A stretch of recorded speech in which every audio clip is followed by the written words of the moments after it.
What is it like being part of the Mafia? I am a reformed criminal. I can't excuse my old life, but in many ways I feel I have made amends. I joined the US military later than most people. I was 26 at the time. I was never charged or arrested for my crimes because I decided to get out while I still could. After I joined the military, I did 2 tours in Iraq and 1 in Afghanistan. I feel like between God and I, we are square. I grew up dirt poor in Los Angeles. As a kid I was heavily involved in martial arts, and by the time I was 20 I was doing amateur mixed martial arts and cage fighting. I held 2 black belts. 1 in Aiki Jiu-Jitsu, traditional Japanese Jiu-Jitsu, and Brazilian Jiu-Jitsu. I was also over 6 feet tall and over 200 pounds of muscle. A lot of Asian guys came to the underground fights and they made money betting on me. They would buy me drinks and ask me to hang out with them. They were members of the Asian Boys gang, which at the time in LA was the last gang you wanted to mess with. Eventually, one of them brought a Russian friend of his and offered me a job as a bouncer in a Russian-owned nightclub in LA called Spunday on Santa Monica Boulevard. It was rave-style trance music full of all walks of life. Even had gay Igors, which were the worst because they fought more than anyone else. It didn't take me long to figure out that the Russian dudes who ran the place were Russian Mafia. They had some sort of partnership with the Asian boys who handled their muscle and ran the ecstasy trade. I ended up trying ecstasy and loved it.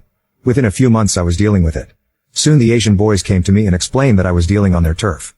It wasn't an argument or anything. They were actually really respectful but told me that they can't tolerate me dealing in the club. They insisted it was their market. Then I made a stupid decision. I said, look, I kick your guys out all the time for dealing here. And the cops come in a lot. How about you sell to me and I'll push it for you in the club? I can move more than your guys, plus I know when the cops are around. They actually liked the idea, and I think that's what they had in mind. I was Irish, so there was no way they were going to recruit me into the Asian boys. But they treated me like one of their own. I went to all of their house parties, they provided me with an endless stream of Asian girls, and we would roll on ecstasy all night. Before long I was earning about $2,000 a week after kicking money upstairs to them and eventually the Russians. I saw people get busted before, so I was never flashy with my money. I drove an old 80s Toyota and stayed in my little apartment. I didn't want any attention, and both the Asian boys and the Russians loved that. As a bouncer, I had to get violent with a lot of people. And that slowly turned into getting violent with people who I comped and owed me money.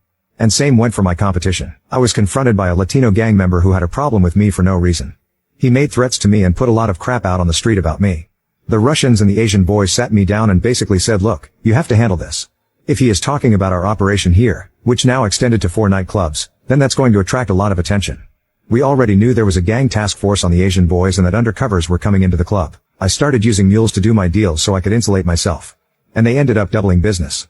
Finally, Latino gangster came to the club and got caught with a gun that he was trying to get into the club. He went to jail that night, and while in the county, someone slit his throat. Not me or anyone I know had anything to do with it. But the Russians and the Asian boys thought I did. Sooner or later the Latino gangster was destined to talk shot to the wrong person. It was bound to happen. I let them think that I had it done because I didn't know what else to do. But I didn't say a word. That ended up gaining me a lot of credit, and a lot of business opportunities came my way. All illegal, of course. But in the minds of the Asian boys and the Russians, I was confirmed as one of them. I started up a parts carrying business that moved parts between factories during various stages of production. I was only 24 and making about $20,000 a month. One of the factories was of course owned by a Russian dude. He had a scam going to launder money through his joint by falsifying parts that never existed to justify money transfers. One day, I got sent for by the Russians. They wanted me to meet them at one of the clubs in the middle of the day, which was unusual. I was scared. But for the most part, I made money and I wasn't an idiot. So I knew they had no reason to harm me. When I got there was my main boss and 3 other guys I didn't know. They were all Italian. Not New York but Italy. They were members of 'Ndrangheta, the Italian Mafia in Europe. They were hooked up with a New York Mafia and wanted an ecstasy connection. They told me that their old source in Arizona had dried up. I always wondered if they were talking about Sammy Gravano, who was busted around that time for dealing ecstasy in Oz. But I never knew. I didn't want to become their source for 2 reasons. First, if their original source dried up, then that meant they had heat on them. Second, I was afraid I would be getting into something that I couldn't get out of. I told them to wait a few days while I set something up. Here I was, now a 25-year-old kid, sitting across from real mafioso in their 40s and 50s. I went to the Asian boys and asked them how much more ecstasy they could get me. I was dealing about 500 pills a week already. They told me they were maxed out and that it was getting harder to move. I knew it came from China and up through Mexico. I told them that if they can up it to 5,000 pills a week, I knew someone who could move it for them. They wanted proof, so they gave me 5,000 pills on loan. They had zero problem getting a hold of it seconds after they claimed they couldn't get it. I went back to the Italians and sold it to them for $50,000 that they could easily double their money on. I went back to the Asian boys and gave them $50,000. No profit for myself. They were ecstatic. They ended up showing me their whole operation that supplied several U.S. cities. Vegas, Salt Lake City, Louisiana, San Diego, Miami, etc. They never wanted to tell me how big they were before. But now that I moved that much for them, I was in like Flynn. I went back to the Italians and they said they could move those pills in New York in less than a week. They asked me for 40,000 pills. That was a huge stretch, I thought, so I told them I would have to see.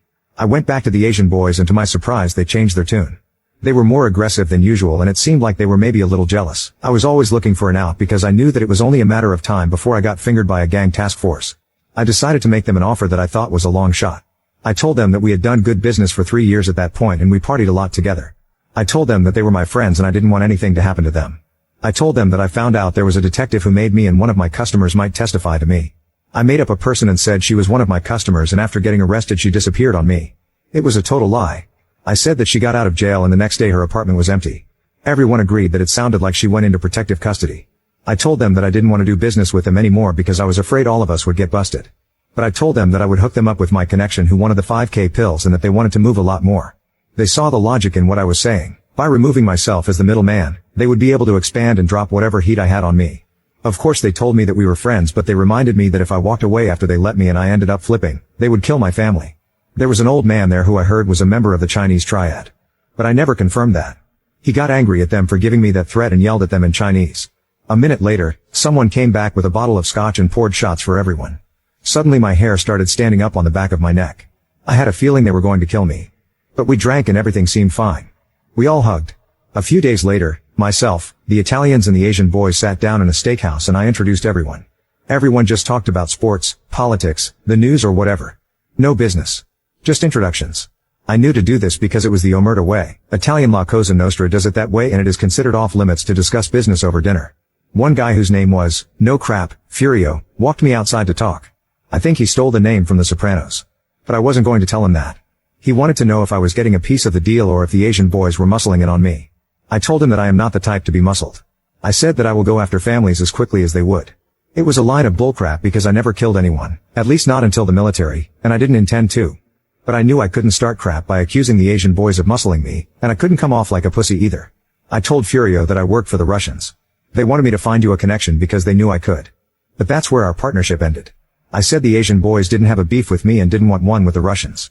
He had me follow him out to his car so he could give me something. I was scared. He opened up his truck and I pictured myself getting thrown in. I turned my body as if expecting someone to come up behind me. Furio sees this and laughs. You watch too many movies, he said. I thought, you are the jerk named after a character on The Sopranos.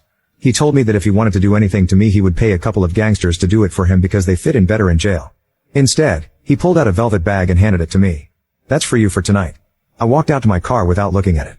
I didn't want to look at it in front of him for some reason. He got in his car and drove off. I opened the bag in my car and saw it was a 2-pound gold bar. Worth about $15K at the time.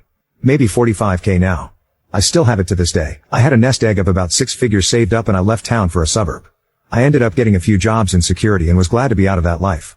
I ran into one of the Asian boys about 6 months later who was coming out of a restaurant as I walked in. It was odd seeing him in the suburbs and I was suspicious. I was with a girl who was pretty hot and he checked her out. I told her to go inside and get us a table. The Asian boy just complimented me and we caught up for a minute. He laughed and asked, so did you change your name and crap? I was relieved because I knew that he figured I had gone on the run to avoid getting arrested.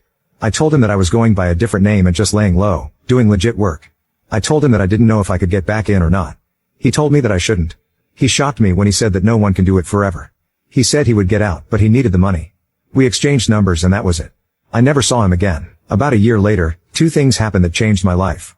I saw on the news that LA conducted a huge substance bust and took down the Asian boys. I saw guys I knew being led in cuffs. I took it as it meant that I was officially out of that life forever. Which was my intention. I later found out that one of the mafioso was a DEA agent. It couldn't have been Furio because he gave me gold. A DEA agent would not have done that. It turned out that the Russian I worked for was pinched for something and agreed to give up the largest ecstasy ring in LA in exchange for immunity. The Russians are pretty wily like that. They won't give up on each other but will sell out a partner. I was fearful that my initial substance deal with them would mean they would come after me and arrest me next.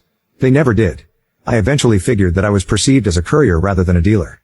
The next thing that happened that changed my life was 9/11 that same year. I felt that I wanted to do something with meaning and leave criminal activity behind completely. I was pissed that the USA was attacked so I joined the military.